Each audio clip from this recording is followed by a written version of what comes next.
हाँ जी दोस्तों, नमस्कार। स्वागत है एक बार फिर से आपका पीडीएम होम्योपैथी हॉस्पिटल में। तो दोस्तों, आज हम एक ऐसे पेशेंट से आपको मिलवाएंगे जिनको एलर्जी की समस्या रहती थी, साथ में उनको सांस लेने में भी काफ़ी समस्याएं रहती थी। तो उनसे जानते हैं कि हमारे पास ट्रीटमेंट लेने के बाद उनकी एलर्जी और ये सांस की समस्या थी जो वो कैसी है। तो अरविंद जी, आप क्या समस्या लेके आए थे हमारे पास? मैं सर आपके पास अस्थमा और एलर्जी की प्रॉब्लम लेकर आया था। क्या क्या समस्या रहती थी इसमें सर आपको? इसमें मेरी नाक रुकती थी और सांस लेने में तकलीफ़ होती थी, नाक से पानी आता था और आँखों में खुजली होती थी। आपको ये जो समस्या थी, ये कितने समय से थी? ये सर मेरे को 4 साल से थी ये समस्या। 4 साल से थी। जी सर। तो हमारे पास ट्रीटमेंट लेते आपको कितना टाइम हो गया? 3 महीने हो गए सर। 3 महीने हो गए। 3 महीने में आप अपने आप में कितना सुधार महसूस कर रहे हैं? 100% सुधार है सर। तो अभी आपको क्या क्या समस्या रहती है? जैसे सांस लेने में समस्या थी, पहले आपको छींकें आती थी, अभी ऐसी कोई समस्या रहती है? नहीं, अब तो नहीं है सर। अब तो मैं अच्छी तरह से खेल लेता हूँ और भागना भागना दौड़ना रनिंग करना जो भी ये एक्टिविटियाँ ये सब कर लेता हूँ। अच्छा, तो ये जो आपको समस्या थी सांस की, इसके लिए आपने पहले कहाँ पे दिखाया? मैंने सर ये सब समस्या के लिए रोहतक जींद हिसार भिवानी हॉस्पिटल में ही दिखवाया था। एलोपैथिक जो ट्रीटमेंट था वही लिया था। अच्छा, तो जब आपने ट्रीटमेंट लिया तो आपको आराम कैसा लगा? उस टाइम तो सर एक बार तो 100% हो जाता था, एक बिल्कुल आराम। बट एक बार दवाई छोड़ने के बाद दोबारा वही समस्या फिर से हो जाती अच्छा, थी। दवाई छोड़ देते थे तो समस्या दोबारा आ जाती थी? जी सर। जैसे आपने हमारे पास ट्रीटमेंट लिया तो आपकी समस्या बढ़ी थी क्या एक बार? Yes sir. स्टार्टिंग में बढ़ी थी? आपने बताया था उस हिसाब से एक बार बढ़ी थी। समस्या बढ़ने का जो ये प्रोसेस है, ये इसलिए होता है कि जो कि आपने एलोपैथिक मेडिसिन खा खा के जो अपनी समस्या दबा रखी है, होम्योपैथी क्या करती है कि पहले जो समस्या दबी हुई होती है उसको बाहर निकालती है, उसके बाद धीरे धीरे करके कांस्टेंट आपको आराम स्टार्ट रहता है। तो जैसे आपको कोई समस्या होती थी तो ऐसे कौन से काम थे जो आप कर नहीं पाते थे?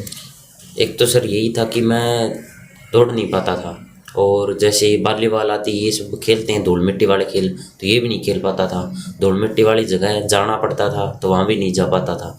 और अभी ऐसे कौन कौन से काम है जो आप कर लेते हो आसानी से, कोई समस्या नहीं होती करने ऐसे में? सर दौड़ लेता हूँ, खेल भी लेता हूँ, उसके साथ साथ जैसे बाहर कभी जाना पड़ता था तो इसके कारण बाहर भी नहीं जा पाता था, और पढ़ता था तो उस टाइम भी आँखों से पानी आता था। तो अब वो प्रॉब्लम सब सही है। अच्छा, अभी आप जैसे आपने बताया था कि आप पंप लेते थे, इनहेलर लेते थे, वो कितने टाइम से ले रहे थे? वो सर 1 साल तो हो गई सर, अब वो भी काम करना बंद कर गया। अच्छा, 1 साल से आप पंप पे भी ले रहे थे। तो हॉस्पिटल के बारे में आपको कहाँ से पता लगा था? यूट्यूब से देखा था सर। तो यूट्यूब पे देख के आपको विश्वास हो गया था कि ये सब ऐसे ही मिलेगा, मेरा ट्रीटमेंट हो जाएगा?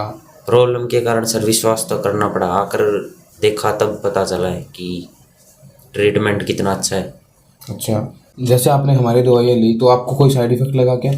नो सर, आपने बताया था उस हिसाब से कोई साइड इफ़ेक्ट नहीं लगा। अच्छा, आपको कोई परहेज बताए गए दवाइयों के? नो सर, परहेज तो बिल्कुल ही नहीं है इसमें। कोई परहेज नहीं? ना सर। कोई साइड इफ़ेक्ट नहीं लगा नहीं आपको? सर। तो जैसे आपको जो सांस की समस्या है, वैसे ही काफ़ी सारे पेशेंट हैं जिनको ऐसी समस्याएं रहती हैं। एलर्जी की समस्या है, स्किन एलर्जी है, या फिर स्किन डर्मेटाइटिस है, तो आप उनके बारे में क्या कहना चाहेंगे? मैं तो यही कहना चाहूँगा कि सर पीडीएम होम्योपैथिक हॉस्पिटल से आप ट्रीटमेंट लें, ताकि मेरी तरह भी आप ठीक होकर अपना जीवन सुधार सकें। अच्छा, अभी आपको कोई समस्या नहीं होती इससे नो सर, रिलेटेड? अब तो सही है। जैसे अरविंद जी ने अपनी समस्या से छुटकारा पाया, उस तरीके से आप भी अपनी समस्या से बिल्कुल छुटकारा पा सकते हैं, अपनी समस्या से निजात पा सकते हैं। तो आप हमारे से 2 तरीके से ट्रीटमेंट ले सकते हैं। एक होता है कि आप ऑफलाइन हॉस्पिटल में आकर हमें दिखाते हैं, ट्रीटमेंट लेते हैं उसी तरीके से। जैसे दूसरा होता है ऑनलाइन ट्रीटमेंट। ऑनलाइन ट्रीटमेंट और ऑफलाइन ट्रीटमेंट दोनों सेम रहते हैं। ऑनलाइन ट्रीटमेंट में आपके पहले डॉक्टर से बात होंगी, उसके बाद आपकी जो दवाइयाँ हैं वो ऐसे कुरियर हो जाएंगी, आपके घर पे आपको मिल जाएंगी। ऑफलाइन ट्रीटमेंट और ऑनलाइन ट्रीटमेंट दोनों सेम प्रोसेस रहता है, सेम मेडिसिन रहती है, सेम कॉस्ट रहती है। तो ऑनलाइन ट्रीटमेंट या ऑफलाइन ट्रीटमेंट या और भी किसी जानकारी के लिए अगर आप जाना चाहते हैं तो दिए गए नंबर पर संपर्क करें। मिलते हैं एक ऐसे ही वीडियो में, तब तक के लिए नमस्कार, धन्यवाद।